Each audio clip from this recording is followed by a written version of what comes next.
মুলবি সাহেব ওগুলো কি আপনার হাতে? এসব সোনা। সোনা এটা কি হবে? যে মিস্ত্রি কাজ করবে লাস্টে নিয়ে যাবে, পুরস্কার দিয়ে হবে ওকে। তো সোনা তো ওজন তো ওটা অনেকটাই আছে। হ্যাঁ অনেকটা আছে, সব মিস্ত্রি নিয়ে যাবে। এটা কলম এটা দেওয়া হবে নাকি? হ্যাঁ এই দেখো বন্ধুরা, দেখো আরবিতে পুরো লেখা আছে। এই দেখেন, এটা কলমে গাড্ডাতে দেওয়া হচ্ছে। 16টা গাড্ডা আছে, 16টা গাড্ডাতে দেওয়া হবে। মৌলভী সাহেব বলছে যে এটা দিলে আরবি লেখা আছে, মানে বাড়িতে কোনো শব্দ হলে ছাদের ওপর যে হয়তো ভাবে যে জিন কি কোনো থেকে করছে, মানে এটা হবে না, কোনো শব্দ পাবে না। 16টা কলম আছে, 16টা কলমে মানে 50 ওজনের করে সোনা দেওয়া হচ্ছে। এই দেখেন আরও আছে অনেক, সব নিয়ে এসছে, আরবিতে লেখা আছে।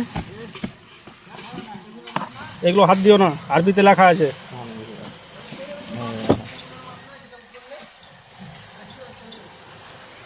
প্রত্যেকটা কলমে একটা করে দেওয়া হবে।